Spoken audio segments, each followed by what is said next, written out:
Welcome.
Welcome, selamat malam.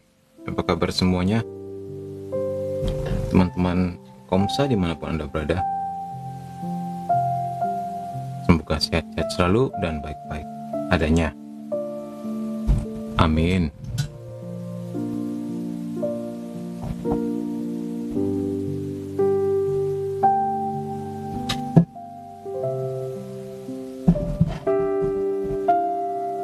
Bagaimana? Apakah semuanya sudah balance?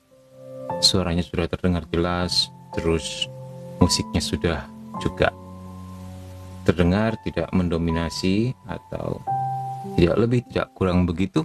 Bisa komen-komen di bawah sebelum kita mulai ya.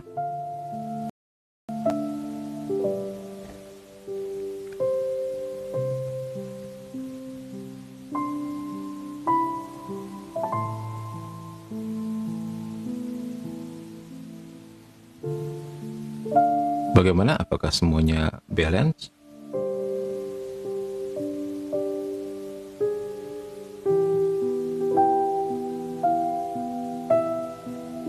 Kalau semuanya sudah oke, baik musiknya maupun suaranya, kita mulai.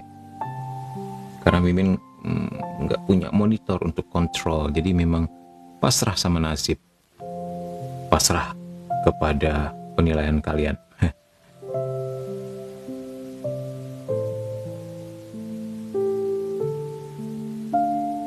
Oke, sepertinya semuanya baik-baik saja.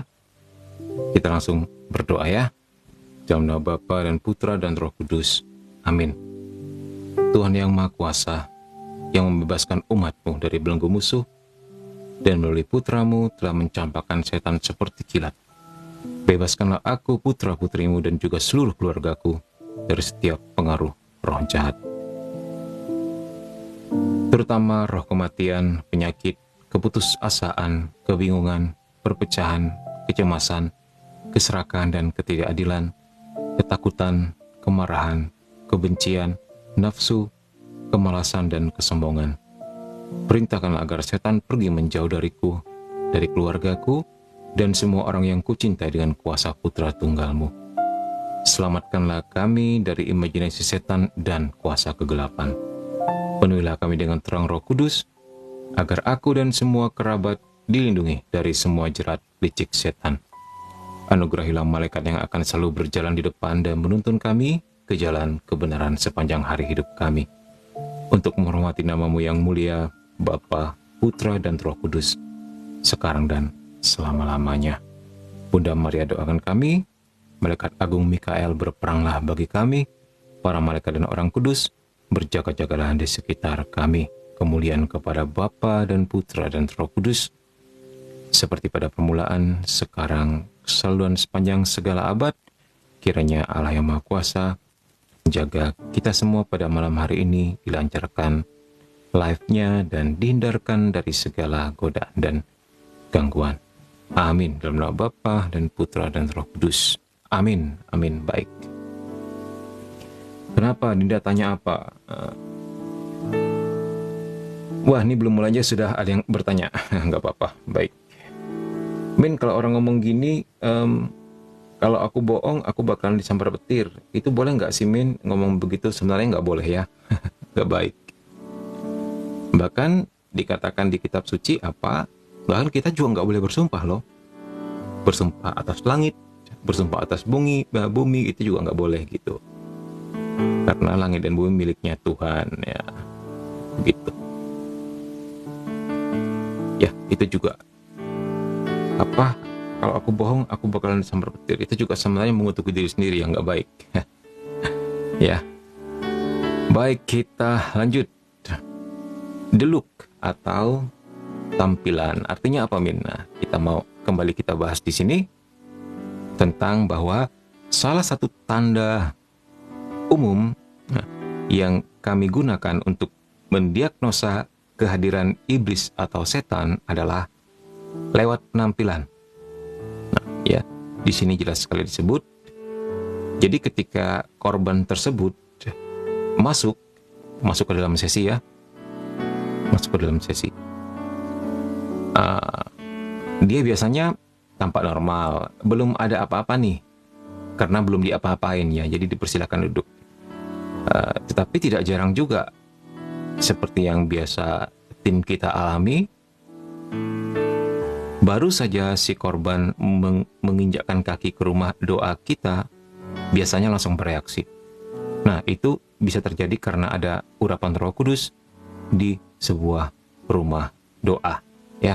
Rumah yang sering dijadikan tempat berdoa, di situ Tuhan bertata. Amin. Nah, oke, kita lanjutkan.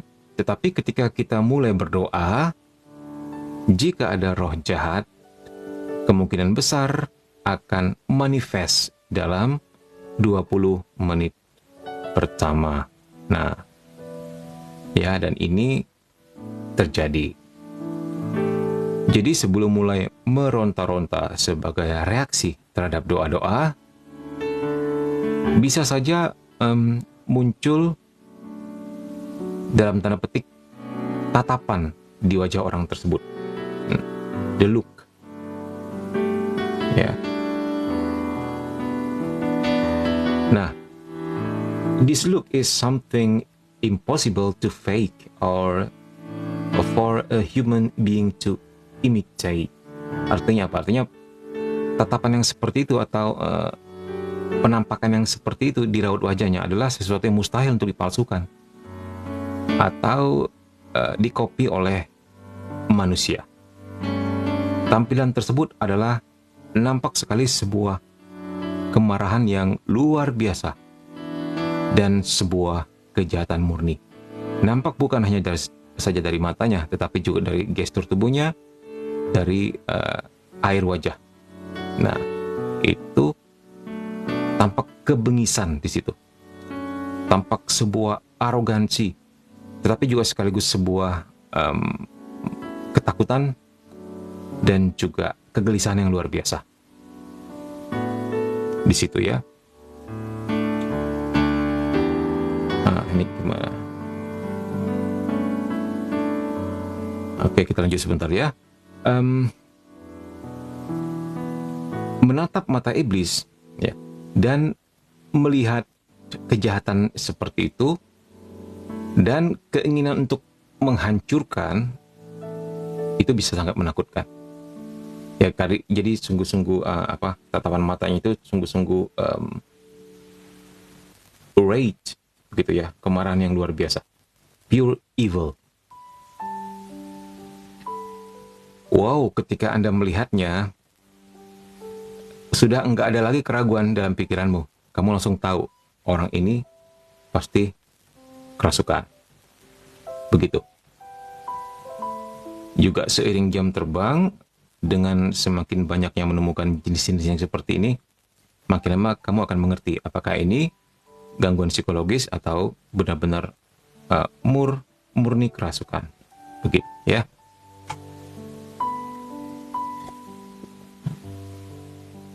Di drama tradisional Cina sering ngomong gitu, Min. Wak, kata Dinda.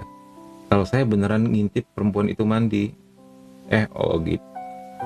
Jadi di film Cina ini Dinda cerita, ada orang yang bilang begini, kalau saya beneran ngintip perempuan itu mandi, saya bakal disambal petir. Ada beberapa laki-laki yang kesembar petir. Oh, itu film Cina itu ya. Kayaknya Mimin pernah nonton deh film itu. Itu film dagelan. Iya, belum sampai habis sih nonton filmnya. Cuman bagian yang itunya doang sih. Yang lucunya itu memang. Nggak tahu itu judulnya apa. Oke, kita lanjut.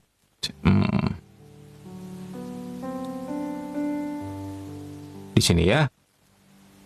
Nah, mata tersebut menceritakan semuanya. Ya, jika Tuhan mengizinkan setan memiliki kebebasan yang penuh atau tanpa dibatasi oleh Tuhan, begitu loh.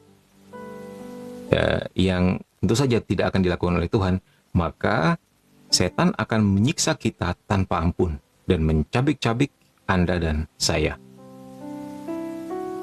Nah, lanjut Monsinyur Rossetti. Saya mengetahui para mistikus yang telah memiliki penglihatan tentang neraka. Oke, name it. Kamu masih ingat siapa saja yang pernah dibawa Tuhan Yesus ke neraka? Iya benar, Santa Faustina salah satunya. Salah satunya lagi, masih banyak ya, termasuk diantaranya Maria Sima. Maria Sima belum digelari kudus, nggak tahu apakah sudah mulai diproses atau gimana, atau masih sedang penyelidikan. Masih banyak lagi beberapa santa-santa yang dibawa Tuhan Yesus ke neraka. Terus di mana di situ diperlihatkan bahwa setan tidak dirantai. Para mistikus menggambarkan siksaan mengerikan mereka. Itu semua sangat mengganggu ya, sebagaimana mestinya, betul. Ada beberapa bagian yang sulit dari pelayanan seperti ini, yaitu termasuk salah satunya ya menatap mata kejahatan yang mengamuk di dalam diri orang yang kerasukan. Nah, jadi kalau beberapa dari kalian mungkin pernah terlibat dalam pelayanan eksorsis atau deliverance ya, untuk orang yang benar-benar kerasukan setan, coba perhatikan matanya. Di dalamnya itu nampak sekali kemarahan, nampak sekali sifat ingin menghancurkan, nampak sekali arogansi, hal-hal yang sungguh-sungguh ekstrim, nampak sekali kegelisahan yang luar biasa, nggak bisa diem. Ya, sehingga kita nggak heran kalau dari mulutnya keluar sumpah serapah, keluar makian, bahkan mengutuk Tuhan, begitu. Walaupun dia nggak berani menyebut namanya, begitu ya. Ya, jadi ini sebenarnya juga memberi sebuah testimoni kebalikan bagi kita. Jadi jika setan benar-benar ada, so pasti Tuhan juga ada. Dan ternyata Tuhan jauh lebih berkuasa daripada setan atau iblis. Artinya, walaupun setan juga dalam tanda petik maha kuasa, dalam tanda petik ya, karena however dia lebih berkuasa dari kita dan juga bisa melakukan hal-hal yang seperti Tuhan lakukan dalam hal tertentu, walaupun tidak sejati, dan akan kembali lagi ya, misalnya menyembuhkan, ternyata besoknya sakit lagi, hal seperti ini. Tetapi bahwa Tuhan membatasi kekuasaan mereka itu di dalam kuat kuasa dan kebijaksanaan yang begitu besar. Kalau makhluk yang notabene lebih berintelijensi daripada kita, lebih kuat daripada kita, dibebaskan sebebas-bebasnya, maka manusia mungkin sudah punah. Nah, jadi kita juga bisa melihat di kisah Ayub ya, bahwa bahkan iblis minta izin Tuhan untuk mencobai Ayub. Begitu.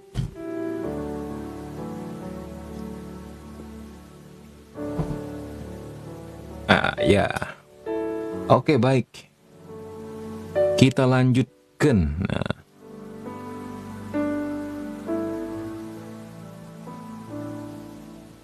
Ya, jadi memang tidak mudah pelayanan seperti ini ya.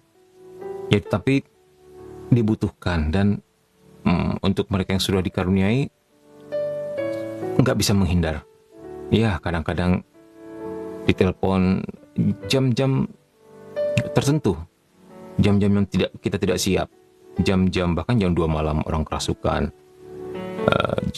jam-jam kita sedang istirahat misalnya. Seringkali juga ditelepon ya, karena kasihan juga kalau nggak dibantu begitulah. Makanya sebaiknya memang punya tim untuk menghandle hal ini.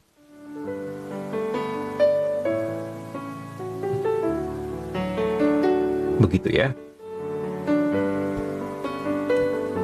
Baik. Memang sulit, tetapi ya tugasmu memang berat, tapi kau dikaruniai rahmat ya, kata sebuah lagu. Tugasmu memang berat, tapi kau diberikan rahmat gitu ya. Allah memanggil dan sebagainya dan sebagainya. Itulah kekuatan kita. The joy of the Lord. The joy of the Lord is my strength. Mungkin tahu lagunya. The joy of the Lord is my strength. The joy of the Lord is my strength. Artinya kesukaan yang dari Tuhan itu adalah kekuatan kita. Oke, sampailah kita kepada casting out demons of fear. Mengusir setan ketakutan. Minggu ini, salah satu anggota tim kami berdoa tengah malam. Saat pekerjaan roh, maksudnya Roh Kudus ya, sangat jelas. Namun tiba-tiba dia diliputi perasaan takut. Dan itu adalah pengalaman yang kuat. Jadi benar-benar terasa bagi dia. Nah, dia tahu untuk apa dia dipanggil. Dia itu maksudnya perempuan ya, begitu loh. Jadi dia tahu untuk apa dia dipanggil. Maksudnya karena dia merupakan salah satu tim daripada eksortisnya Monsignor Rossetti ini. Jadi dia menyadari panggilannya, bahwa dia nggak boleh kalah dengan ketakutan ini. Jadi dia mempersembahkan rasa takutnya kepada Tuhan again and again, lagi dan lagi. Nah, berarti kejadiannya berulang. Dia lalu memberikan atau mempersembahkan rasa takutnya tersebut kepada hati tak bernonda dan suci Bunda Maria. Ya. Kepada hati tak bernonda Bunda Maria dan hati kudus Yesus gitu loh. Dia persembahkan rasa takutnya. Dia berikan kepada hati tak bernonda Maria dan hati kudus Yesus ini agar dibakar dan dijadikan enggak berbahaya, agar ketakutan itu dibakar dan menjadi tidak berbahaya, gitulah maksudnya. Jadi berkali-kali sepanjang jam dia menyampaikan ketakutan dan kepanikannya yang luar biasa ini kepada kedua hati mereka berdua, yaitu hati kudus Yesus dan hati tak bernonda Bunda Maria. Dan lagi itu dibakar oleh api yang suci. Nah, jadi ketakutan tersebut dibakar oleh api yang suci. Sepanjang jam suci malam itu, dia terus berdoa. Yesus, aku percaya padamu. Yesus, aku percaya padamu, katanya. Jadi kalau bahasa Inggrisnya apa? Jesus, I trust in you. Kata Yesus, aku mengandalkan engkau. Ya, mirip-mirip dengan doa koronka atau kerahiman ilahi, kan? Nah, kemudian dia berdoa seperti itu dan berserah kepada Tuhan. Akhirnya, pada akhir jam itu sungguh berakhir bagi dia, dan dia pun menikmati and peace returned, dan damai itu pun kembali. Begitu.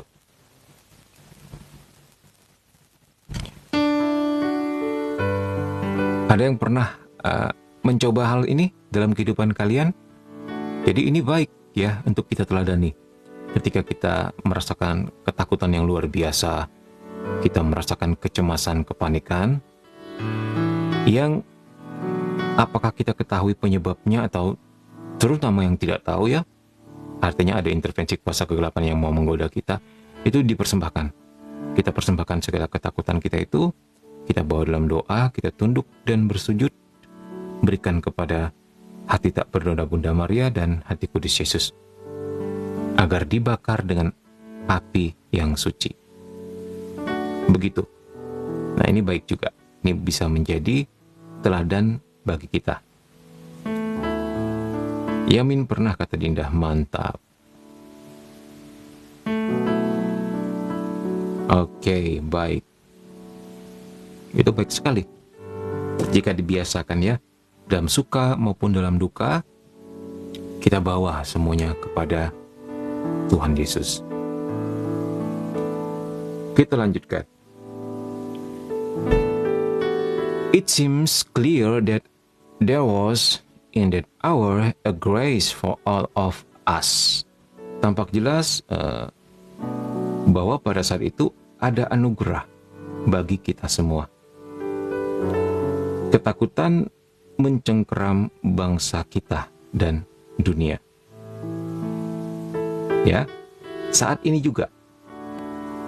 Bukan hanya pada masa yang lalu-lalu saja, atau bukan pada masanya Monsinyur Rossetti ini, tapi bahkan saat ini. Ketakutan itu mencengkeram bangsa kita dan dunia. Karena kenapa? Nah, salah satunya adalah ini. Roh-roh jahat ketakutan, roh-roh panik, roh-roh teror ada di mana-mana.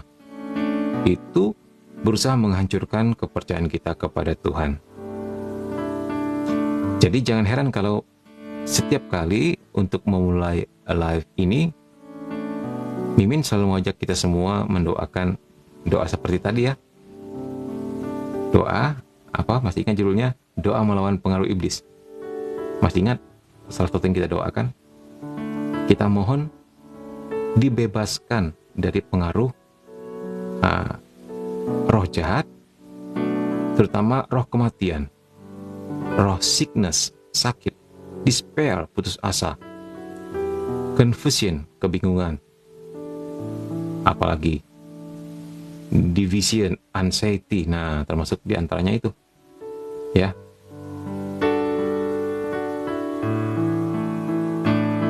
Perpecahan, kecemasan, keserakahan, ketidakadilan, ketakutan, kemarahan, kebencian, nafsu, kemalasan, dan kesombongan. Nah, jadi ini juga bukan semata-mata ternyata bukan juga semata-mata karena kekeliruan manusia atau memang tabiatnya manusia, tapi disinyalir ada yang ngomporin juga gitu ya.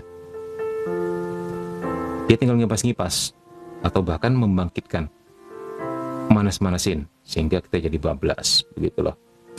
Artinya bahwa tidak semata-mata manusia bertanggung jawab terhadap banyak kejahatan di muka bumi ini, tetapi dia membiarkan dirinya dituntun oleh hawa nafsu yang kemudian dipakai si iblis untuk pada akhirnya menjadi bablas, begitu.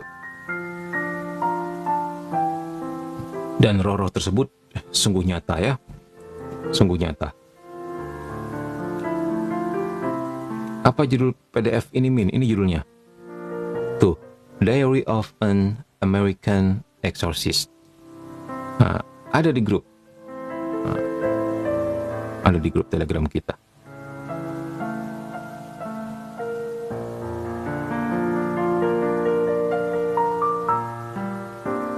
Oke, sampai di mana kita? Nah, pakai HP yang ini layarnya lebih jelas ya daripada HP yang kemarin ya. Oke.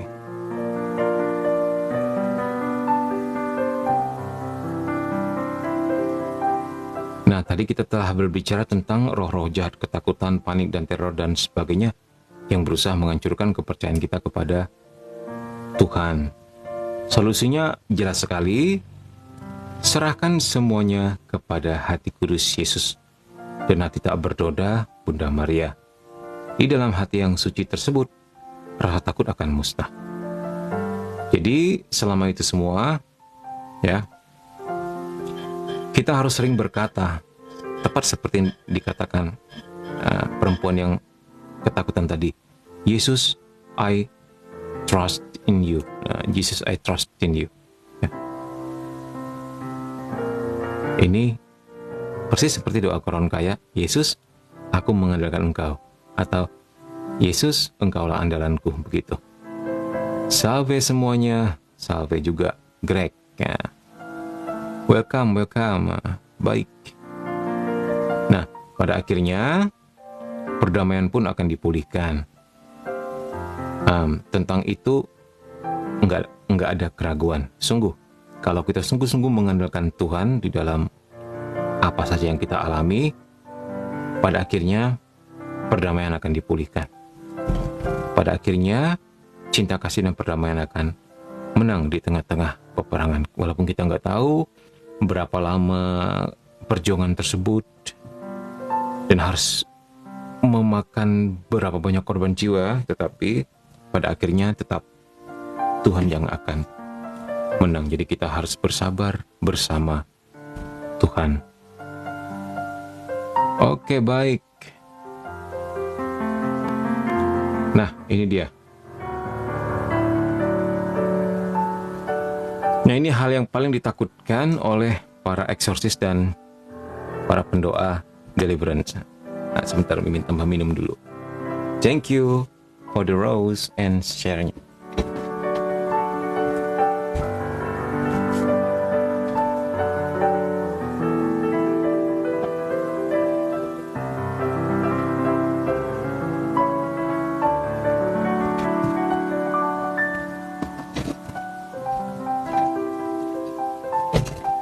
Ya, ini artinya adalah setan, demons in exorcism recite our sins. Apakah setan dalam pengusiran setan tersebut, maksudnya dalam doa-doa eksorsis atau dalam sesi deliverance dan sebagainya, begitulah ya, dalam doa pengusiran setan, apakah setan tersebut melafalkan dosa kita? Nah, ini seringkali yang ditakutkan oleh para pelaku pendoa eksorsis ataupun deliverance. Seringkali ketika orang diundang untuk bergabung dengan tim pengusiran setan, termasuk para pastor, termasuk para imam gitu ya, mereka menjadi khawatir bahwa setan akan menceritakan, akan men-sharekan, akan menyiarkan dosa mereka pada saat sesi kepada semua yang hadir. Nah, apakah itu terjadi? Or it is just Hollywood type? Atau apakah ini hanya seperti serupa film-film Hollywood doang gitu loh? Nah, baik. Ya, kalau kalian sering nonton film eksorsis atau film pengusiran setan dan sebagainya, tidak jarang ini terjadi ya.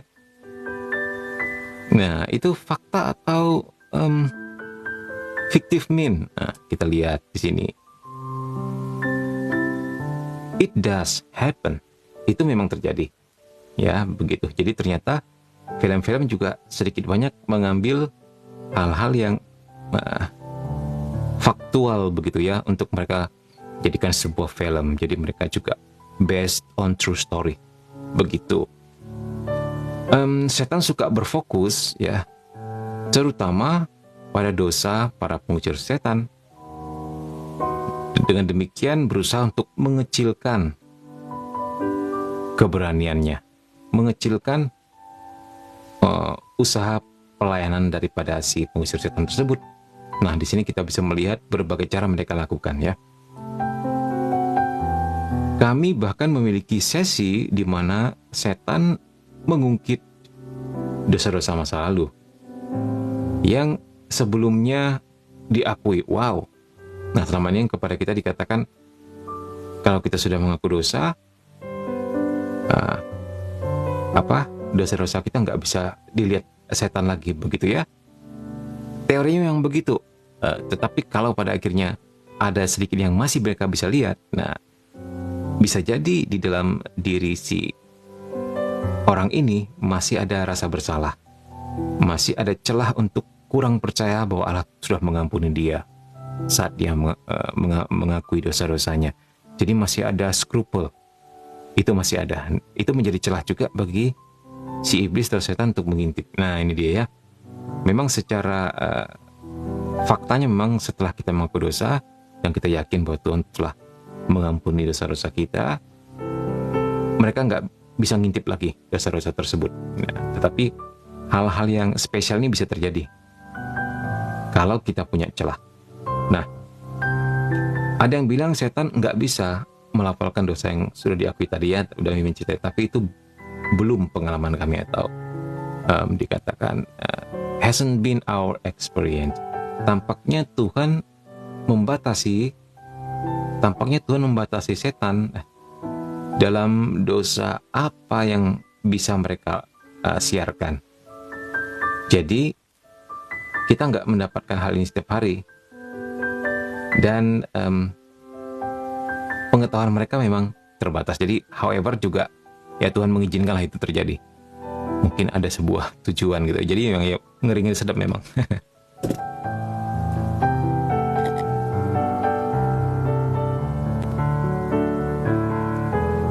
Masih berani menjadi tim pengusiran setan?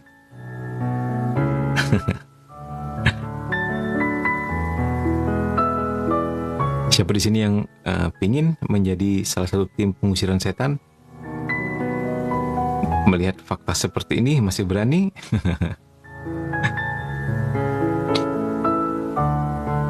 Kan banyak tuh beberapa orang begitu ya, mungkin nggak semuanya di antara kalian yang enak ya bisa ngusir setan, enak ya bisa melihat setan, kepengen dong gitu.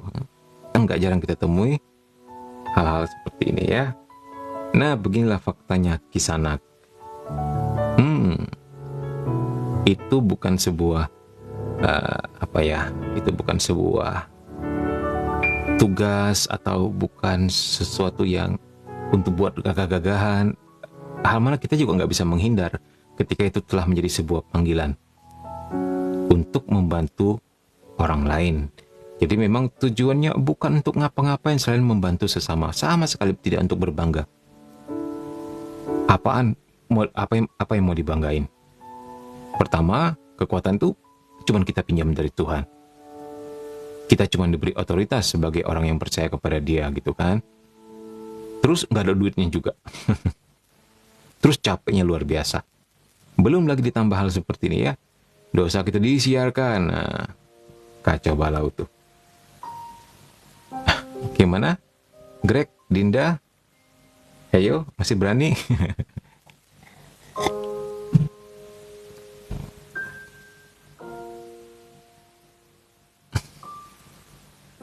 Nah, walaupun saya nggak gabung dalam komunitas Deliverance, saya sering digituin sama sesama min. Oh, maksudnya diapain? Disiarin gitu ya? Wah. Ya, jadi dengan kata lain yang nyarinya setan gitu ya, Dinda.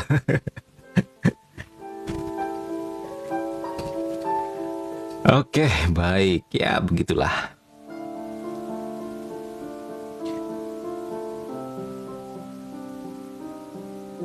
Oke, sampai di mana kita lihat? Ini dia. How to respond? Bagaimana cara menanggapi hal ini? Normally, biasanya kami mengabaikan apapun yang keluar dari mulut iblis. Namun, seringkali dosa yang mereka sebutkan tepat sasaran. Wow. Sehingga nggak baik juga untuk menyangkalnya gitulah. Ya, penyangkalan dan kebohongan bukankah sesuatu yang dilakukan oleh setan? Jadi kita jadi mirip setan dong, bukan orang Kristen gitu loh maksudnya. Nah, sebaliknya bagaimana? Sebaliknya, kalau tanggapan saya selalu sama kata Monsignor G. Rossetti ini. Saya menjawab begini, it is true. Benar. Gitu. Saya orang berdosa. Tetapi aku bukanlah masalahmu. Jesus is your problem. Yesuslah masalahmu. Dan dalam namanya yang kudus, I cast you out. Nah, dalam namamu yang kudus, aku mengusirmu. Ketika kita dengan jujur mengakui dosa kita, kuasa setan dipatahkan. Nah, ini penting sekali untuk tetap rendah hati dalam hal ini, agar tidak ada celah bagi setan untuk bisa memanfaatkan kepanikan kita dan ketakutan kita. Ini kita bisa belajar banyak dari Monsignor J. Rossetti, seorang uskup dan juga seorang eksorsis, dalam buku yang ditulis sendiri oleh dia, Diary of an American Exorcist, sharing dari pengalaman dirinya bersama tim eksorsisnya dalam melakukan pelayanan ini. Oke.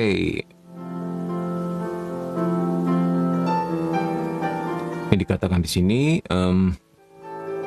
some saints have experienced these demonic encounters at the end of their lives as they lay dying. Beberapa orang suci mengalami perjumpaan setan ini di akhir hidup mereka saat mereka sedang sekarat.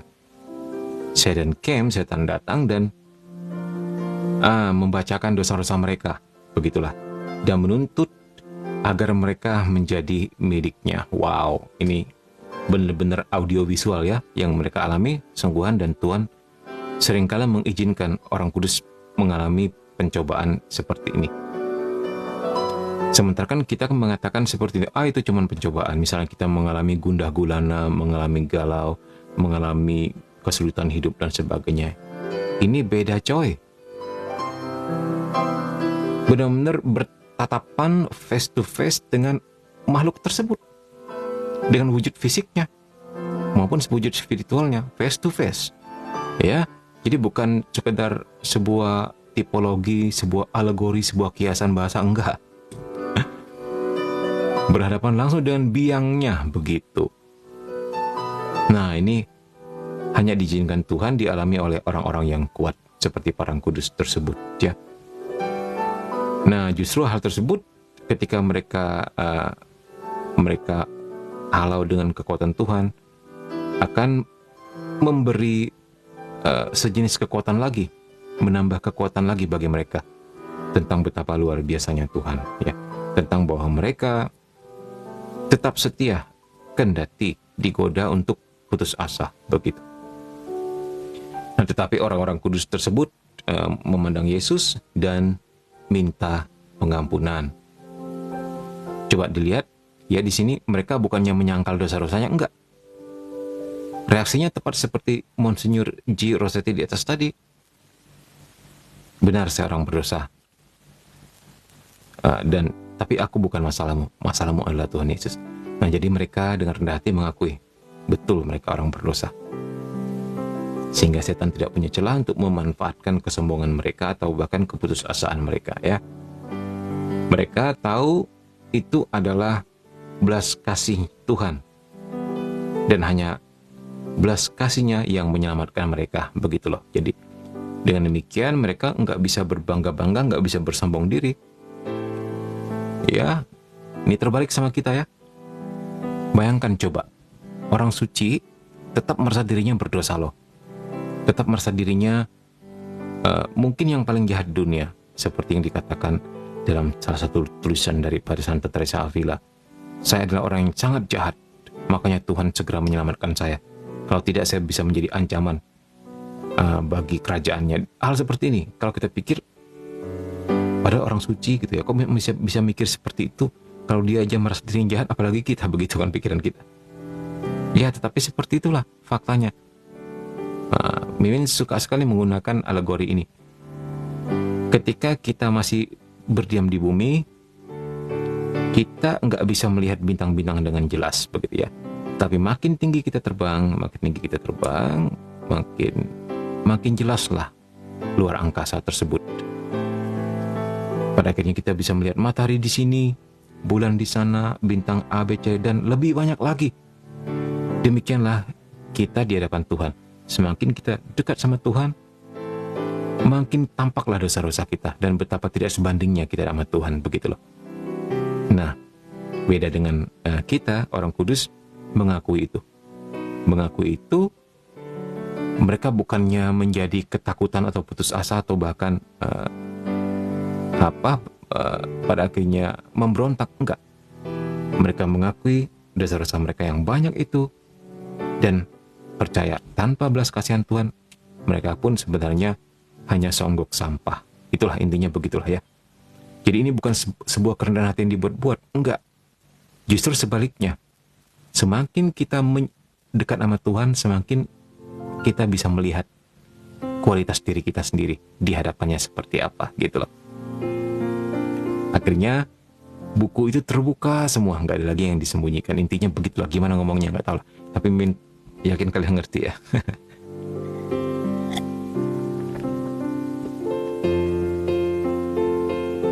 Ya, kita lihat nih kalian nulis apa ini. Nah.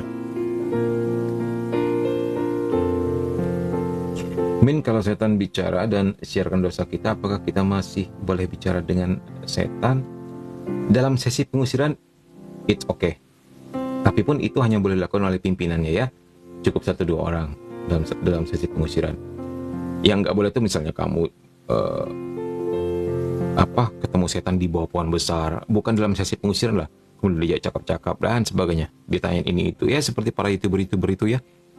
Yang melihara boneka arwah, dikasih makan kemudian ditanya ini tanya itu, kemudian bonekanya menjawab, atau yang berteman dengan setan gitu kan, berteman dengan 5 anak setan orang Belanda dan sebagainya itu. Nah, itu hal seperti ini nggak boleh dilakukan, tapi mereka enjoy saja itu.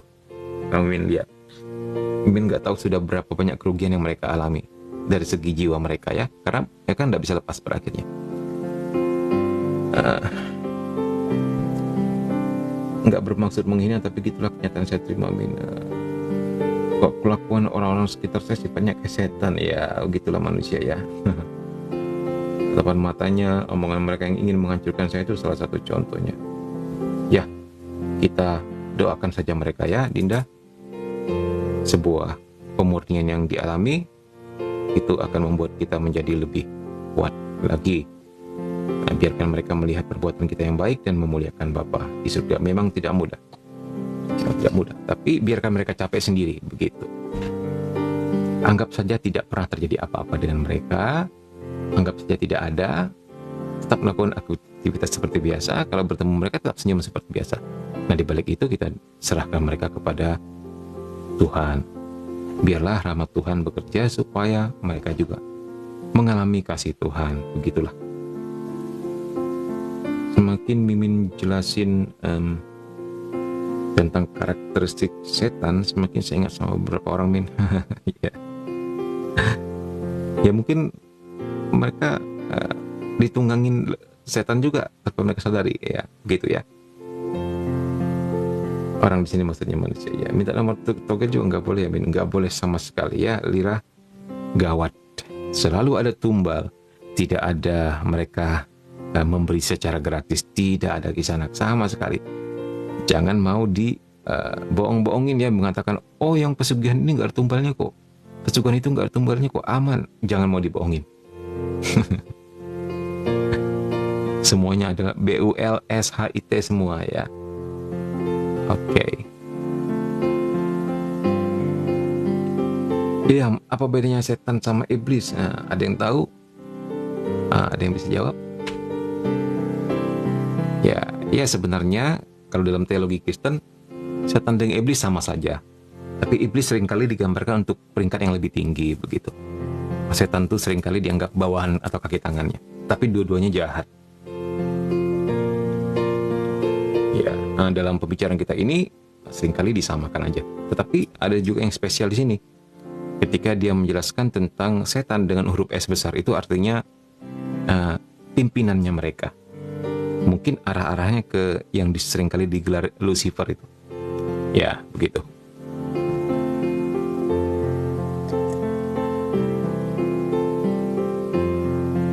Nah, kenapa setan memiliki hierarkinya dalam pengusiran? Iya, seperti itu ternyata cara mainnya ya. Sama seperti malaikat yang punya hierarki, demikian juga setan punya hierarki. Karena however, dulunya mereka juga adalah malaikat yang ketika mereka terbuang dari surga, hierarki itu tetap mereka pertahankan. Tapi sudah beda basic. Kalau malaikat basicnya adalah hierarkinya adalah untuk mereka yang makin berpengetahuan dan makin dekat sama tahta Allah, itu lebih tinggi peringkatnya. Sementara kalau Iblis atau setan peringkatnya ditentukan oleh teror, kebencian, dan ancaman. Jadi kuat-kuatan begitu. Dominasi, teror, ancaman, dan sebagainya.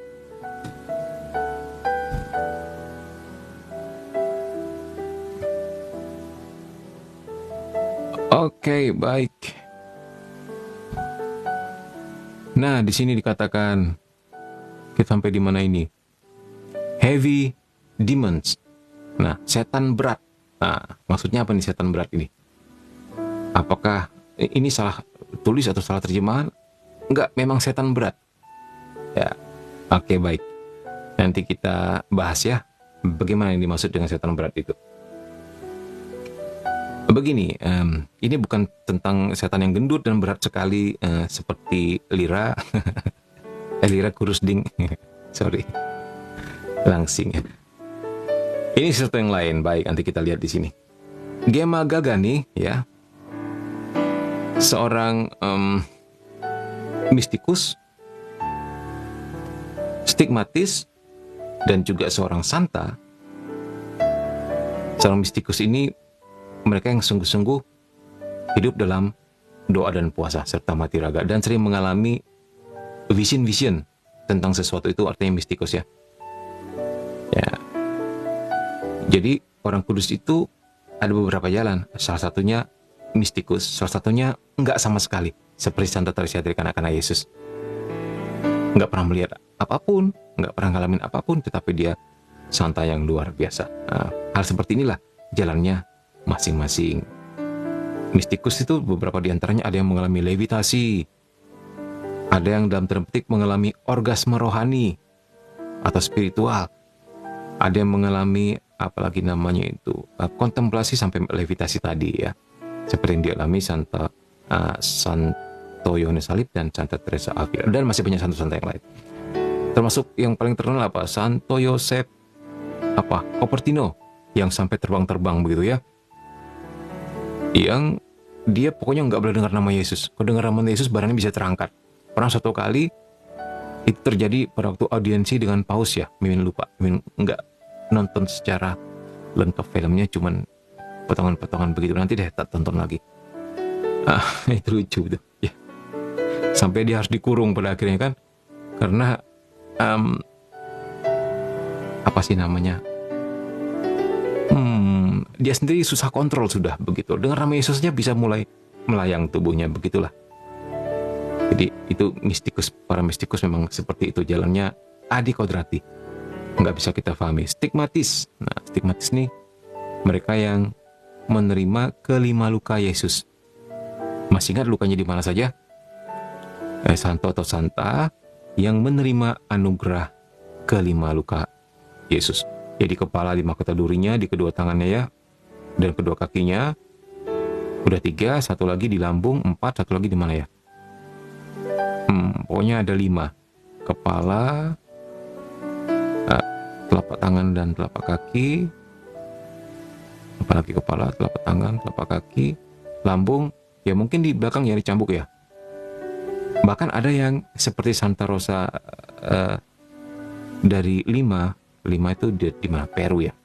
Itu cuman kepalanya saja. Seingat Mimin sih begitu ya. Mimin lupa, nanti di googling lagi.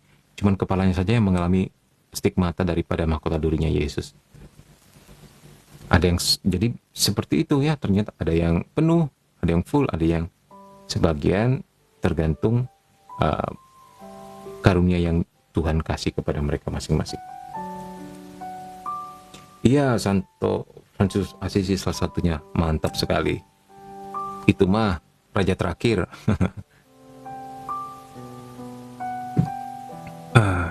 Baik.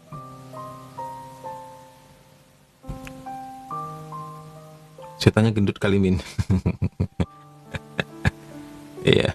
Dalam film The Pope Exorcist, apakah jika kita dalam mengusir setan itu harus mengakui dosa terlebih dahulu? Nah, kalau di dalam agama Katolik memang diwajibkan. Karena dalam pengalaman kita itu lebih mudah untuk melakukan doa pengusiran setelah dilakukan sakramen pengakuan dosa. Bahkan ada setan-setan jenis tertentu yang langsung lenyap begitu saja. ketika pastor mengatakan aku melepaskan dosamu dalam nama Bapa dan Putra dan Roh Kudus, atau mimin lupa kata-katanya, aku atas nama gereja, atas nama seluruh doa-doa gereja aku melepaskan dosamu dalam nama Bapa, Putra dan Roh Kudus, itu lepas seringkali di situ. Berikutnya kalau masih ada sisa-sisanya mungkin ditangani doa pengusiran. Mimin pernah cerita dulu ketika kita ke pedalaman, kita kekurangan tim ya, sementara banyak orang kerasukan di sana, kita bilang, titip pesan sama panitia yang mengundang, tolong melakukan dosa terlebih dahulu sebelum kita datang, tolong di handle di sana. Oke, akhirnya mereka handle. Puji Tuhan, cuma satu yang ekstrim, yaitu yang kerasukan rohnya blorong pada waktu itu, yang pada akhirnya sekali dua kali doakan juga beres ya, puji Tuhan lah. Nah itu kita sungguh percaya setelah mereka mengaku dosa. Banyak sekali setan-setan yang sebelumnya nempel sama mereka rontok, begitulah ya.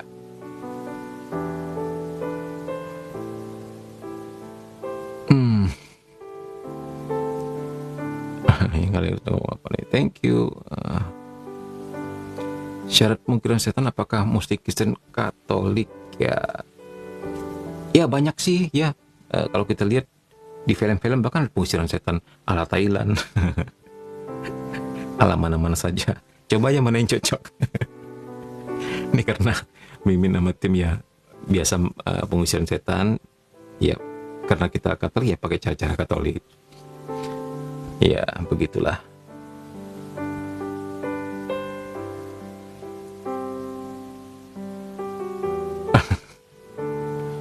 Seperti saya seorang Protestan, apakah saya nggak bisa mengusir? Waduh. Ilham, kamu bisa mengusir tapi bukan pakai yang tipe eksorsis, karena bagi kita yang namanya eksorsis itu hanya pastor dan mereka sekolah untuk itu dan punya karunia juga dan ditunjuk oleh uskup. Tapi kita sebagai orang beriman semua saja ya, semua bisa menggunakan doa deliverance. Itu doa yang dilakukan dalam iman.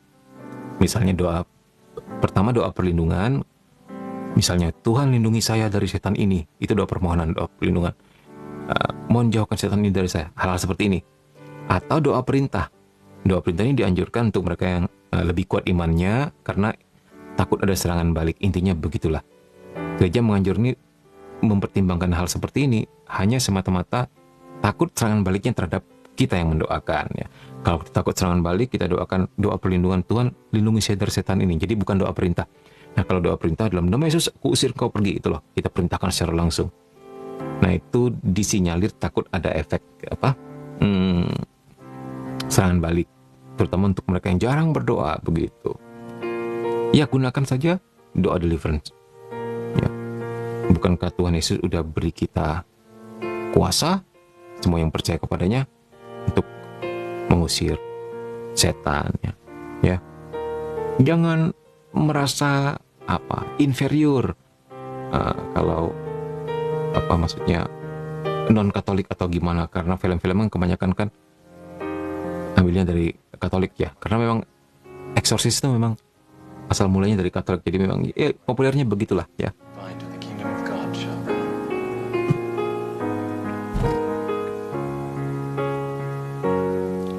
Min, ciri pembedaan kasus di tangan deliverance atau eksorsis apaan? Cirinya ya sebenarnya tujuannya sama-sama mengusir setan, sama saja. Intinya begini, kalau deliverance itu lebih kayak kita ibadat pengusiran setan, tapi kalau eksorsis anggaplah seperti misa pengusiran setan gitu loh. Jadi beda bobotnya di situ. Karena eksorsis itu apa yang membedakannya? Mereka menggunakan doa-doa gereja. Jadi dikit-dikit atas nama gereja, dikit-dikit atas nama gereja. Lu bisa bayangin berapa jumlah orang yang percaya di seluruh dunia itu mendoakan orang tersebut begitu loh. Apa nggak dikeroyok tuh setannya gitu. Contohnya seperti air suci juga. Apa bedanya air suci yang didoakan oleh pastor dengan yang kita doakan sendiri? Kita juga bisa bikin air suci kok dalam keadaan darurat ya. Misalnya air minum kita doakan penumpangan tangan dalam nama Yesus supaya suci dan dibersihkan dari segala sakit penyakit, dan bahkan bisa digunakan untuk mengusir setan. Kita bisa doakan juga sendiri. Bedanya apa? Itu doa kekuatan dari iman kita sendiri. Nah, sementara air suci yang diberkati oleh para imam itu semua doa-doa gereja terwakilkan di situ. Nah, itulah masalah bobot. Tapi bagaimana tentang deliverance atau eksorsisme? Mana yang lebih kuat? Nah, yang kuat bukan kita, Tuhan yang kuat. Jadi walaupun eksorsisme dikhususkan memang ya untuk hal seperti ini, karena memang pasti banyak bantuan rahmat dari tahta surgawi, tetapi juga nggak jarang banyak sekali kasus-kasus yang bisa diselesaikan dengan deliverance. Ya seperti Mimin dan tim alami ya, kita sebagai awam ya mendoakan deliverance. Nah, percayalah ya 90% kasus kebanyakan lepas oleh deliverance. Begitu. Sisanya yang sangat kuat sekali memang diserahkan kepada pastor eksorsis begitu. Nah, dalam arti ini bahwa kita nggak perlu minder, gitu ya. Kita punya iman, pakailah iman itu, gitu ya.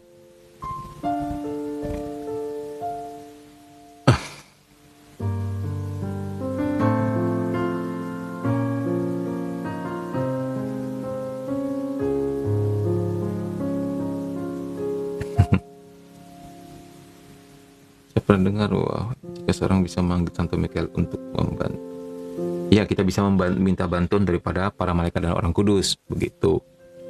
Karena sepertinya begitu juga cara kerja Tuhan. Ketika dia mau datang ke dunia, dia mengutus malaikatnya lebih dahulu. Nah, dalam arti ini bahwa fasilitas surgawi ini bisa kita pakai, gitu ya. Apalagi di kitab suci dikatakan Santo Mikael atau malaikat Mikael ini merupakan panglima pasukan surgawi yang mengusir malaikat jahat dari surga. Jadi kita bisa minta bantuan mereka, begitu. Ya.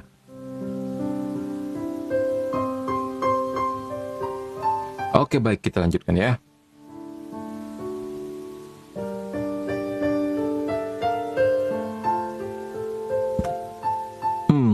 Coba yang tadi. Oh iya, setan berat tadi ya. Setan yang nggak diet, kata si Lira. Ini dia dikatakan tentang Santa Gemma Galgani tadi ya. Nah, Santa Gemma Galgani ini mistikus, juga stigmatis, dan juga seorang santa. Dia tampaknya terbuang sia-sia dan meninggal mungkin karena TBC, begitulah. Sebelumnya Mimin sudah pernah cerita ya bahwa beliau ini adalah postulan daripada pasionis, tapi karena sering sakit-sakitan, akhirnya biara mengeluarkan dia, begitulah. Sejauh yang Mimin baca ya, jadi mungkin sempat mengecap postulan atau tidak ya, Mimin lupa. Soalnya ketika jadi santa dia dianggap santanya dari pasionis, begitulah. Padahal mereka dikeluarkan sebelumnya. Jadi dia menjadi suci itu sebagai awam loh, hidup di luar. Santa Gemma Galgani ini. Ya. Nah, kalau kita melihat beratnya pasti kurang dari 100 pon di akhir hidupnya. 100 pon itu berapa? Coba kalian googling. Mungkin kurus sekali gitulah. Namun 4 hari sebelum dia meninggal, beberapa pekerja kuat nggak mampu memindahkannya. Begitu. Nah, tanggapan atau respon daripada Santa Gemma ini adalah it is not I, ini bukan saya yang begitu berat, katanya. Nah, ternyata di hari-hari terakhir itu dia tanpa ampun, tentunya juga atas izin Tuhan ya, diserang oleh setan. Dan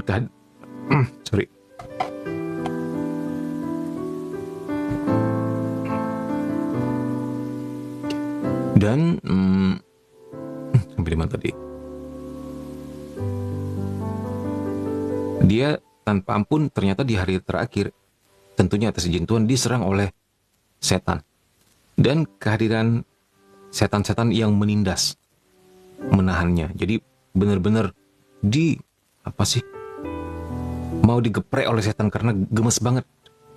Karena doa dan mati raga dan puasanya itu benar-benar mengguncang neraka gitu. Jadi banyak yang dia selamatkan. Banyak orang-orang yang seharusnya masuk neraka karena dosa-dosa, pada akhirnya bertobat gara-gara doa-doanya Santa Gemma Galgani ini. Dan itu setan gak senang banget, jadi dia dikerjain ini, terutama ketika dia mau berpulang. Jadi begitu dia meninggal, lucunya dia dengan mudah diangkat. Nah ini loh, pada waktu itu ketika dia sedang mengalami pencobaan itu beratnya berat banget, sampai dia bilang itu bukan saya, katanya. Dia bilang gitu karena dia sendiri tahu dia sedang diserang pada saat itu. Nah ini yang dimaksud setan berat itu ya. Jadi setan memberatkan tubuhnya gitu, bukan setan yang gendut dan nggak diet. Oke, baik.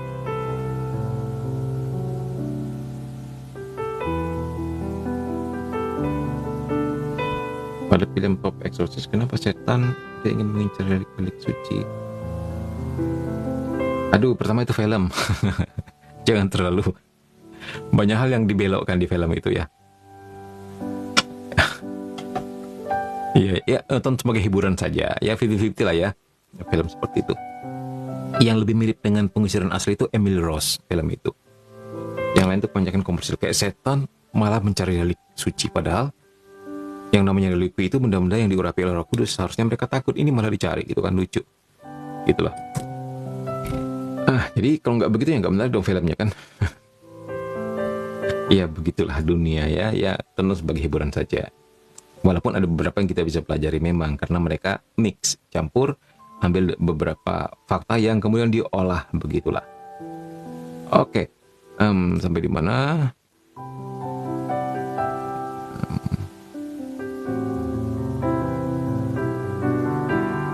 Oh ini dia ya. We have had possessed individuals who, in the midst of their manifesting a demonic presence, kami pernah bertemu dengan orang-orang yang di tengah manifestasi kehadiran iblis mereka. Jadi maksudnya orang yang kerasukan ini ya. Dan pada saat sesi, jadi terjadi manifestasi. Manifestasi itu perwujudan tingkah pola iblis. Ya seperti teriaklah, ngamuklah, mengutuklah, itu manifestasi ya. Terwujudlah dia punya ini tingkah dan polanya begitu. Lewat si tubuh daripada korban tersebut. Dan itu orang tersebut menjadi sangat berat dan hampir nggak mungkin untuk bergerak. Salah satu tanda klasik kerasukan adalah termasuk kekuatan supranatural.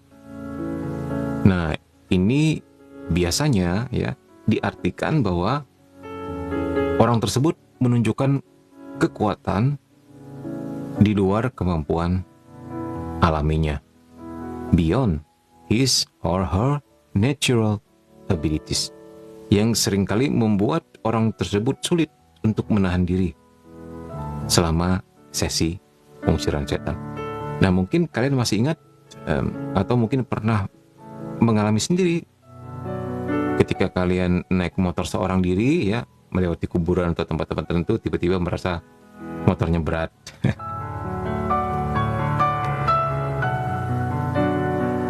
Ya. Ada yang pernah mengalami?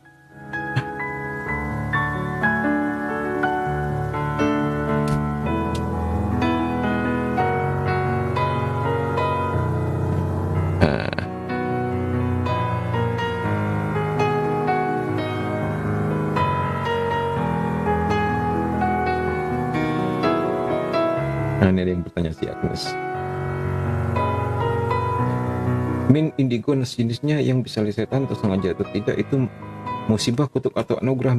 Itu bisa lihat di VT Mimin. Nanti Mimin pernah bahas beberapa yang lalu, nanti bisa dilihat indigo apakah begini begitu. Nah, coba dilihat di situ ya.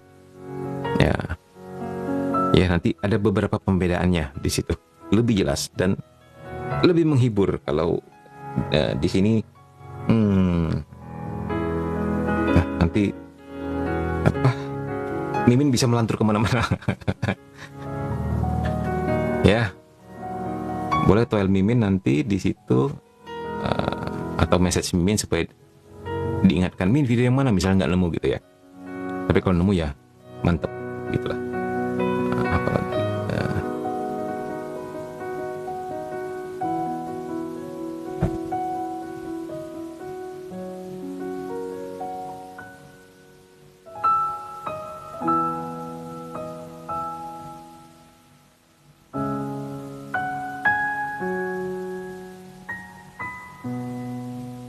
okay. Something happened with my tablet. Why? Bentar ya. Tapi bukan HP yang ini. HP yang ini baik-baik saja.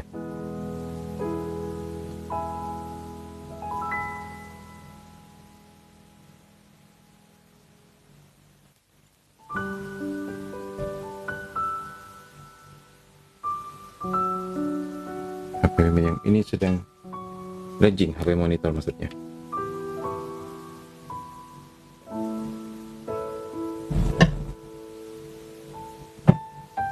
Bentar ya. Kalian boleh komen-komen dulu di bawah, boleh saling kenalan, boleh juga berantem. Tabletnya mau dibuat pengusiran.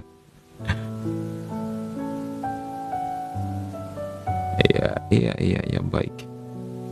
Nah, sambil menunggu tabletnya menjadi waras, kita lanjut saja dah. Ya.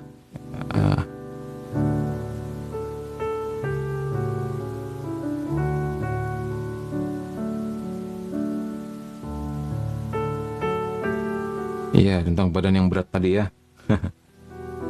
Nah, ternyata seperti itu ya, itu merupakan termasuk salah satu daripada gejala supernatural yang disebabkan oleh intervensi kuasa kegelapan juga. Bisa jadi seperti itu ya, bisa jadi nggak selalu gitu ya, tapi ada indikasi.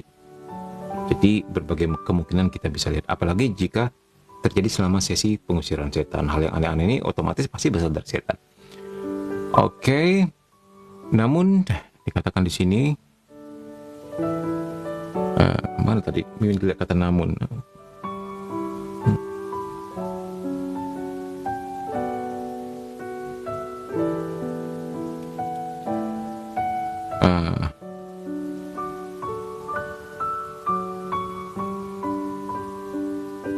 Oke, this sign of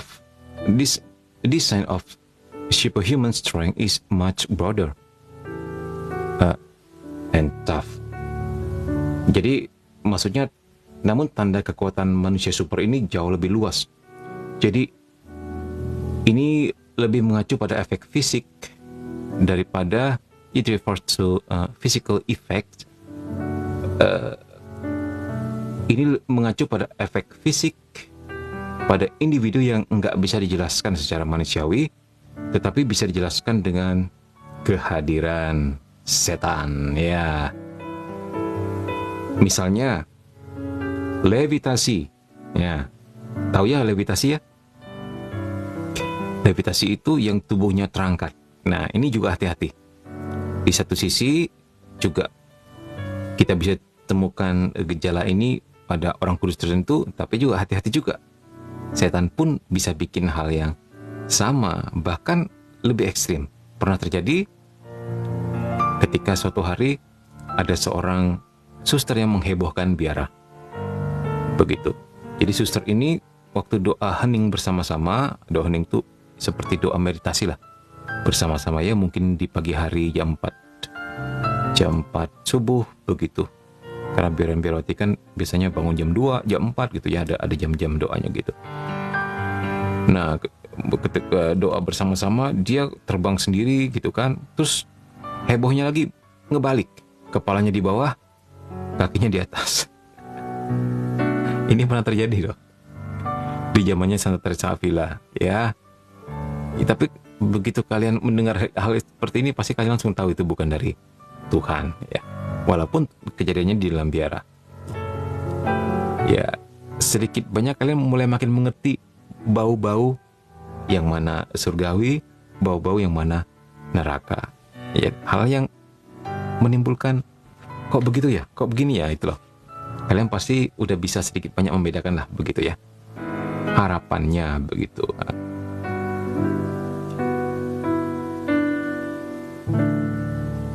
Oke. Nah ini. Sebentar.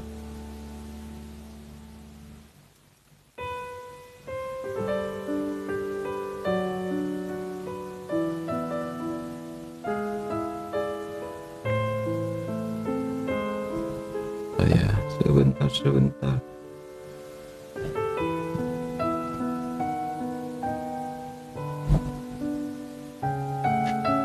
Baik.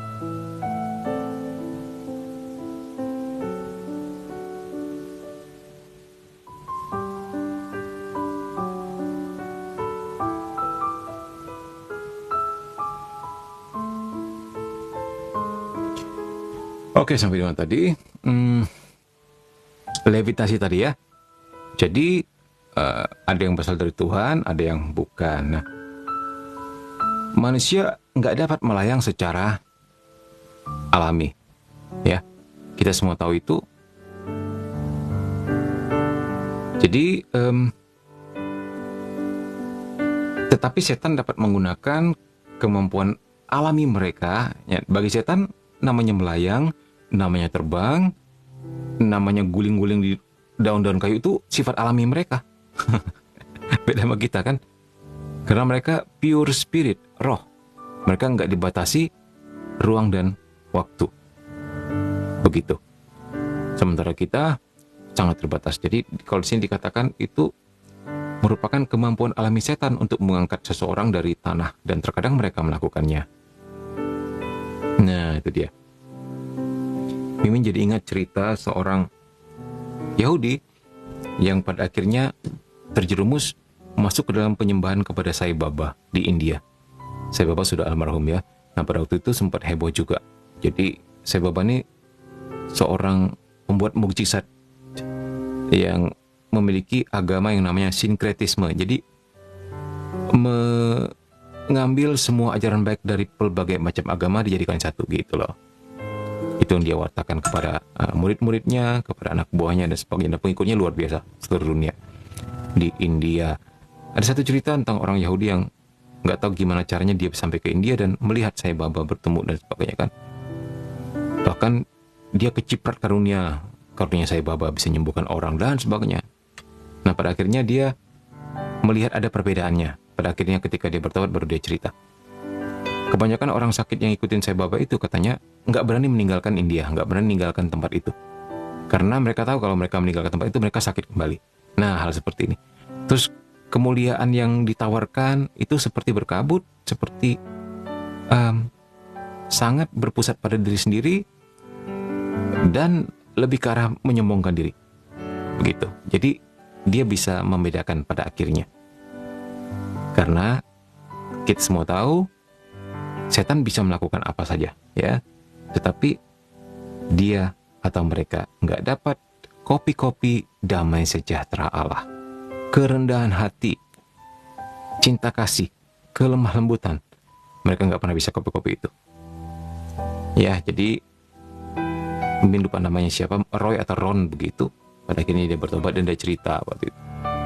Luar biasa, dia orang Yahudi padahal ya, tapi sampai terlibat di Sai Baba tersebut. Wah, luar biasa juga. Kalau kita tahu agama Yahudi itu, agama Yudaisme ya maksudnya, itu rapat sekali ya.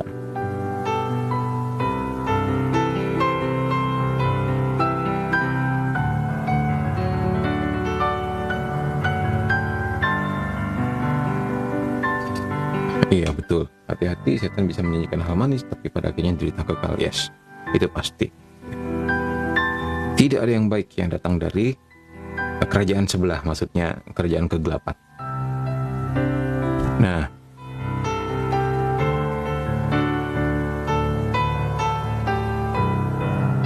we are careful in diagnosing possession. Kami berhati-hati sekali dalam mendiagnosa kerasukan. Namun terkadang emang nggak ada penjelasan lain yang masuk akal sih. Jadi saya cukup sering membaca bahwa beberapa orang tidak percaya pada malaikat atau setan gitu, atau bahkan neraka. Jadi kadang-kadang bahkan ada pastor yang nggak mempercayai hal seperti itu. Nah, saya sering berpikir bahwa baik juga kalau 1 atau 2 hari si orang ini hidup dengan Santa Gema Gagani atau di kapel tempat pengusiran setan. Kemungkinan besar hal itu pasti akan mengubah pikiran mereka. Jadi gemes juga sih ini nih, Monsignor J. Rossetti ini. Ya, melihat kenyataan bahkan di antara para pastor pun ada yang nggak percaya. Tapi itu pernah kita bahas ya bahwa tentang mereka, beberapa orang tuh mengikuti aliran yang mengatakan bahwa setan itu sebenarnya nggak ada, itu hanya personifikasi dari kejahatan atau dosa. Manusialah yang memberi pribadi kepada dosa atau kejahatan dan mengatakan itu setan, dan kemudian menyalahkan setan untuk dosa-dosa yang mereka lakukan. Intinya begitu deh. Ya, ya begitulah dunia ini. Ya, oke. Terakhir kita akan membahas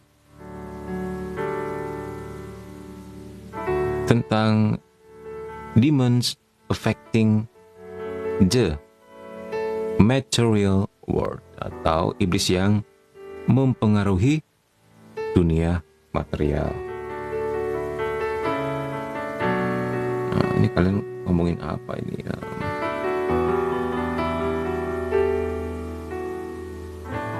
Bagaimana dengan orang yang sudah ada agama namun masih ikut dalam beberapa ritual suku? Nah, di sini kita mesti hati-hati membedakan antara budaya dengan ritual. Itu hal yang berbeda. Ya, budaya itu sesuatu yang justru bagus jika dilestarikan, begitu ya. Bahkan kita bisa gunakan untuk sebesar-besarnya kemuliaan Tuhan. Misalnya inkulturasi budaya terhadap lagu. Jadi kita bisa menciptakan sebuah lagu untuk Tuhan, tapi menggunakan alat musik daripada daerah yang bersangkutan. Nah, juga pakaiannya kita bisa pakai, atau bentuk rumahnya itu bagus banget ya. Nah, ritual itu hal yang lain lagi. Ritual itu sudah melakukan pengundangan kepada makhluk seberang, makhluk kerajaan kegelapan, itu yang tidak boleh dilakukan ya. Ya, harus dibedakan antara budaya, tradisi daripada budaya yang bersangkutan dengan ritual mistik. Nah ya, seringkali orang nggak ngerti beda ini. Ya, ini sesuatu yang sebenarnya berbeda, walaupun kadang-kadang manusia menggandengkan itu. Nah, sekarang bagaimana caranya supaya kita bisa tetap berbudaya tetapi juga bisa tetap beragama? Kita pakai hal-hal dari budaya untuk memuliakan Tuhan. Ya, buang ritualnya. Ritualnya boleh dilakukan sejauh itu mengundang Tuhan, mengundang para malaikat atau orang kudus, atau nggak apa-apa ya. Jadi doanya sudah diganti itu, walaupun mungkin pakai bahasa daerah, tapi jelas sekali yang diundang adalah nama Yesus. Nah, ini penasaran nih, ini bakal jadi bagus sekali loh ya. Akan menjadi sebuah kekayaan lagi dari sebuah budaya yang disucikan, diangkat dan dimuliakan untuk sebesar-besarnya menjadi kemuliaan Tuhan. Ya, itu kerinduan Mimin juga, agar semua orang berbudaya ini menyembah Tuhan Yesus ya. Ya.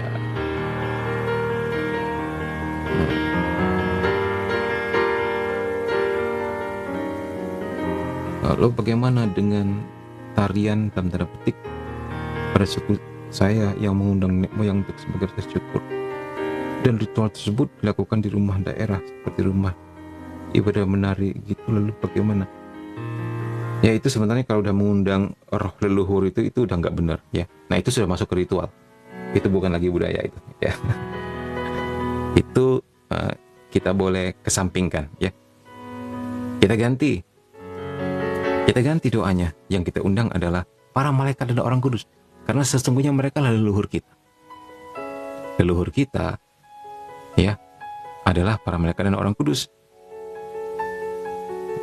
Dalam pengalaman Mimin, kan seringkali orang yang terlibat dalam pemanggilan arwah ini, dia pikir yang datang itu roh keluarganya atau roh yang dia undang gitu ya, atau papanya, mamanya dan sebagainya. Dan tidak pernah kisah. Yang datang selalu roh yang lain yang menyerupai. Ya, begitulah dunia ini ya. Baik, kita selesaikan ya.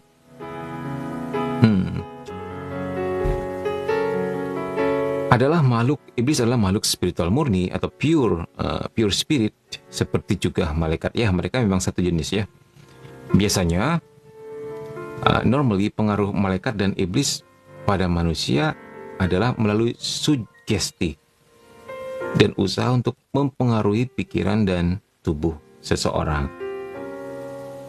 Nah, sementara malaikat pelindung kami menginspirasi kami untuk berbuat baik. Nah, itu berbeda dengan setan yang selalu menginspirasi atau menggoda kita untuk melakukan kejahatan ya. Tetapi baik malaikat maupun iblis tidak memiliki kendali atas keinginan dan kebebasan manusia kita. Tetap pada akhirnya kita sendiri yang bertanggung jawab atas pilihan yang kita buat. Maksudnya bagaimana, Mimin? Maksudnya mereka bisa ngipas-ngipasin dan memberi inspirasi, tetapi keputusan tetap tangan kita. Apakah berbuat baik atau berbuat jahat. Jadi jangan nyalain setan kalau lu bunuh orang misalnya, atau perkosa kambing misalnya ya. Jangan nyalain setan. Ya, tapi karena kebiasaan berdosa menggiring si pelaku ke arah sana, si setan tinggal ngipas-ngipasin gitu loh. Mereka adalah sejatinya provokator, ya. Sementara malaikat baik di sampingmu teriak, jangan jangan lakukan, misalnya begitu, dan memberi berkat-berkat surgawi agar kamu setidaknya sepersekian detik sadar, bablas juga, gitulah intinya. Salve Min, salve juga.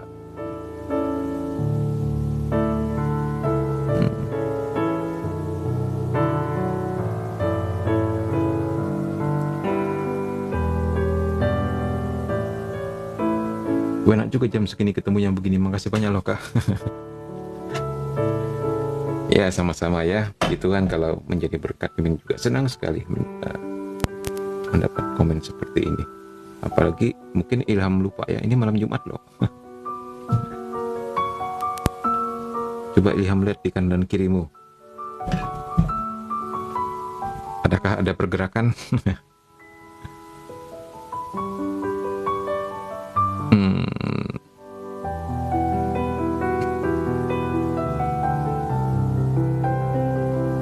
Ya puji Tuhan ya, walaupun saya nggak satu agama dan kakak, namun dijelaskan sangat baik, puji Tuhan. Ya, Sawi juga dari Kepri, puji Tuhan, orang Kepri yang ganteng-ganteng ya, apa kabar semuanya, yang cantik manis. Ya, gawai di Sarawak juga dibuat misa syukuran supaya ada yang Kristen bisa bersyukur kepada Tuhan. Yes. Ya, bahkan saya di Protestan biasa menemukan beberapa pendeta yang berkhotbah tentang setan tuh gak ada. Oh ya. Iya, kita sudah bahas tadi ya, bukan hanya di sana saja, di sini juga ada yang seperti itu. Ada bokap saya Min di samping saya. Salam ya buat bokapnya Dinda ya. Sehat selalu untuk papanya Dinda. Ya, puji Tuhan bisa mendengarkan sama-sama. Gimana nih, pakai speaker ya Din ya? Walaupun secara tradisional atau gawai atau pagan guna ritual, ya nggak apa-apa. Jadi sebagai orang yang beragama, harusnya kita itu menyucikan, memberkati budaya, bukan takut dengan budaya. Ya kalau menurut kita itu hal kafir atau itu pagan, berkati dong, jadikan itu milik Tuhan gitu loh. Iman kita mengalahkan dunia, bukan takut pada dunia ya. Min sering ajarkan kepada kita semua begitu kan. Nggak perlu takut ya. Ajar, berkati, sucikan. Waduh, ada pergerakan dari tangga sebelah.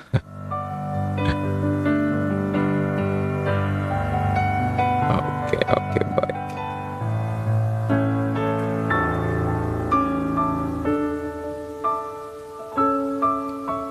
Backsoundnya asik, puji Tuhan. Min nggak bisa pantau apakah kekerasan atau kelembutan karena ya begitulah. Min nggak punya headphone. Oke, baik, kita lanjutkan ya. Sampai di mana tadi? Ini dia. Ya, pada akhirnya kita sendiri yang tetap akan menentukan mengambil keputusan atas pilihan yang kita buat. Dan jadi malaikat baik dan malaikat jahat hanya memberi inspirasi. Begitu intinya. Oke, angels and demons, malaikat dan iblis, dapat dan kadang-kadang memanipulasi benda-benda di dunia material ya, untuk membantu atau mencelakai kita. Nah, kalau malaikat pastilah membantu, kalau iblis pastilah mencelakai ya. Misalnya dikatakan di sini, for example, demons are known for throwing objects. Nah, ini mungkin kalian ada yang pernah mengalami. Misalnya setan dikenal karena suka melempar benda dari dinding rumah yang penuh, atau melakukan kekonyolan fisik lainnya ya, muter-muterin barang, nutupin pintu, ngetok-ngetok gitu ya, atau suara jalan kaki, suara garuk-garuk, terus apalagi atau bisikin sesuatu di telingamu gitu kan. Tentu saja mereka hanya diizinkan Tuhan atau diperbolehkan melakukan apa yang Tuhan izinkan begitu loh. Jika enggak, kalau seandainya di luar kendali Tuhan, setan ini akan mendatangkan lebih banyak malapetaka daripada yang sudah dilakukannya. Jadi anggaplah begini, ada dualisme langit. Ya, di atas sana sedang terjadi perang antara kerajaan Tuhan dan kerajaan iblis. Dan dua-duanya maha kuasa, maksudnya dibanding kita. Kita ini cuman kecoa di tengah-tengah dua gajah yang sedang bertarung. Ya. Tetapi kalau ternyata kerajaan terang ini yang sama-sama maha kuasanya dengan kerajaan gelap bisa mengcounter, bisa membatasi gerak daripada kerajaan gelap, kamu sudah tahu lah sebesar apa kuasanya gitu loh. Kan dua-duanya sama-sama maha besar maha kuasa dibanding kita maksudnya ya. Tapi kalau si terang ini bisa menjaga gerak agar si gelap enggak keterlaluan, kamu bisa bayangkan lah seperti apa maha kuasanya dia. Gitulah intinya. Ya. Gitulah.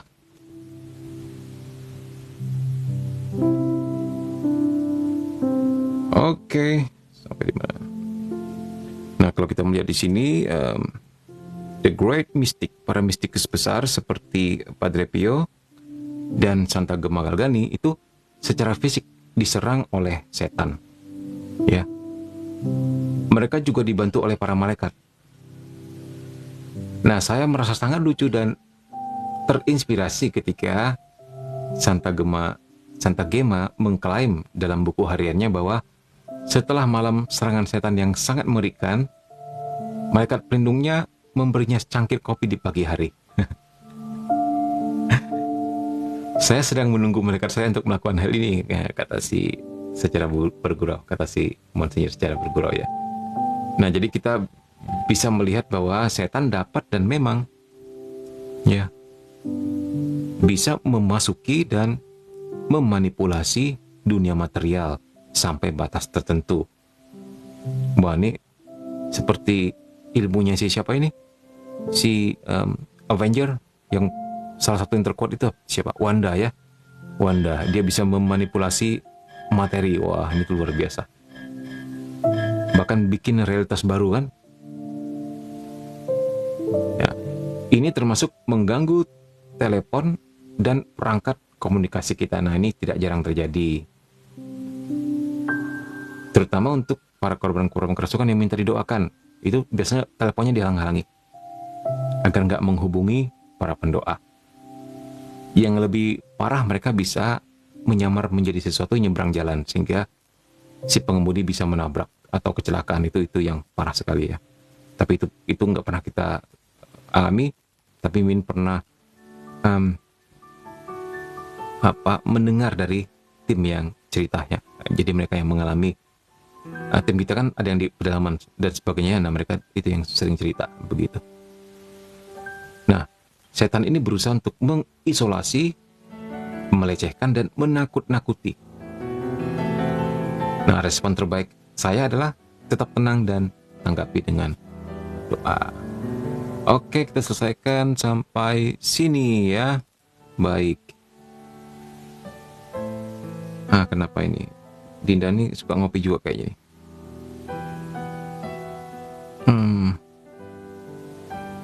Sebagaimana Tuhan memberikan ke Adam bahwa semuanya itu baik, tinggal bagaimana iya, benar banget. Terus diminum kopinya, diminum kayak biasa. Jadi sebenarnya mau mengimbangi, lu setan bisa gangguin dia bahkan secara fisik. Gua pun bisa bantuin dia secara fisik. Intinya begitulah. Jadi malaikat ini mensupport. Bahkan hal yang kalau lu setan bisa ngerjain dia secara konyol, gue juga bisa membantu dia secara hal yang jenaka seperti ini. Intinya begitulah. Seperti sebuah balancing atau seperti sebuah healing bagi si Santa ini ketika percobaannya berat sekali gitu loh. Ya. Emang Santa Gemma suka kopi. Kalau malaikatnya ngasih kopi, kemungkinan dia suka, kemungkinan besar dia suka kopi ya. Kalau dia suka kopi terus malah dikasihnya susu ya malaikatnya ini yang malah dicurigai, ini malaikat apa? malaikat gitu kan? Kok nggak tahu hobinya orang gitu? Oke.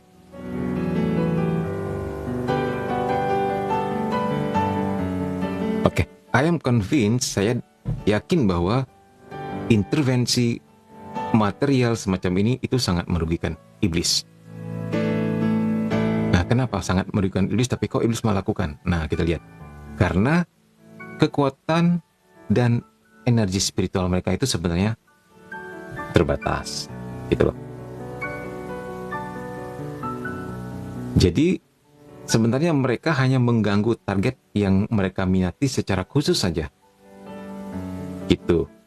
Jadi jika iblis secara langsung mengintervensi komunikasi Anda, bersyukurlah bahwa kamu telah dianggap dalam tanda petik layak untuk dikerjain.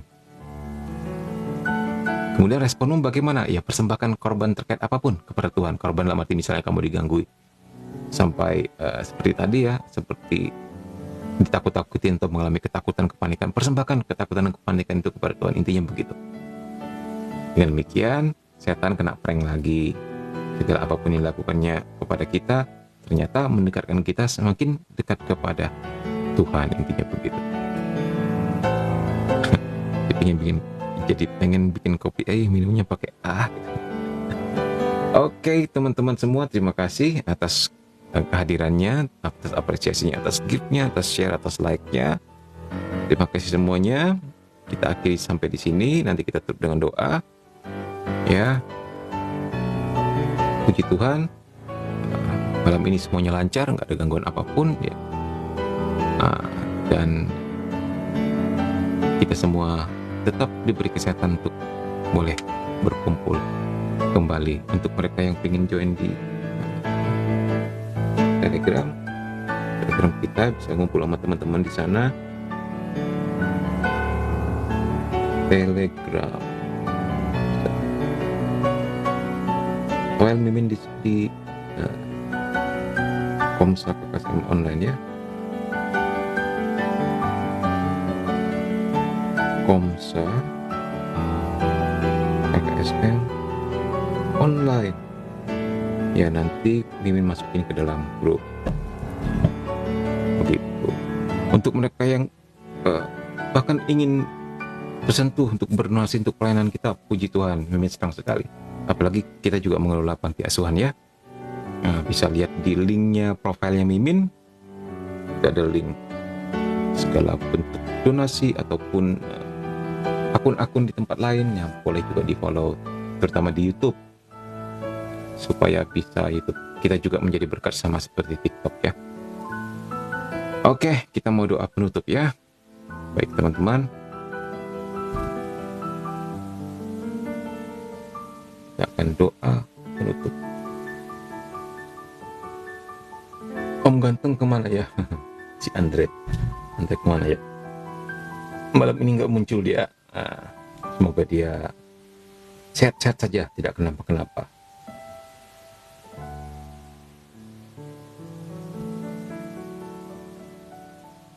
Sebentar.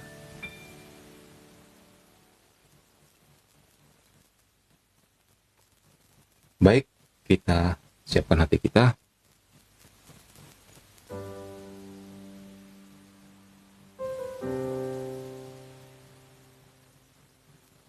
Dalam nama Bapa dan Putra dan Roh Kudus.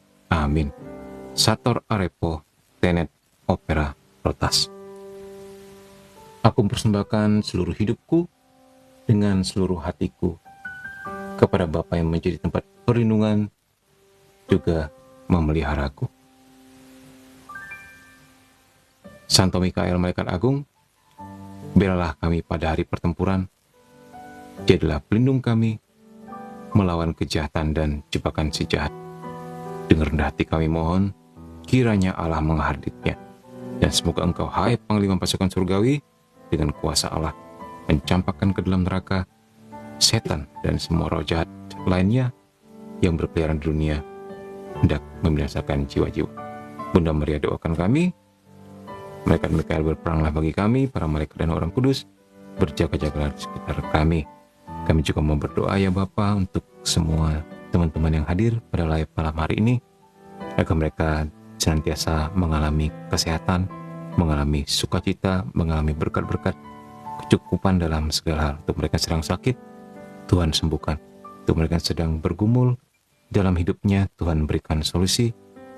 Untuk mereka yang sedang kesulitan secara ekonomi, Tuhan berkati dan berikan jalan. Kami juga berdoa untuk perdamaian di dunia ini, terutama yang sedang bergolak di Hamas dan di Timur Tengah, terutama Israel versus Hamas. Kiranya kuasa-Mu Tuhan mendamaikan setiap hati yang sedang membara. Bila Roh Kudus-Mu yang akan membawa mereka kepada jalan-jalan-Mu sendiri yang tidak mungkin bagi manusia, namun selalu mungkin bagi Engkau. Juga untuk Rusia dan Ukraina, kami persembahkan kepada hati yang tak berendah Maria dan hati kudus Yesus. Kiranya berkat-berkat-Mu dapat mendamaikan kedua negara. Kemuliaan kepada Bapa dan Putra dan Roh Kudus, seperti pada permulaan, sekarang, selalu, dan sepanjang segala abad. Amin. Dalam nama Bapa dan Putra dan Roh Kudus. Amin. Oke, all. Pamit dulu. Sehat selalu. Sampai jumpa hari Minggu ya. Amin. Makasih Mimin. God bless. God bless us all. Good night. Good night.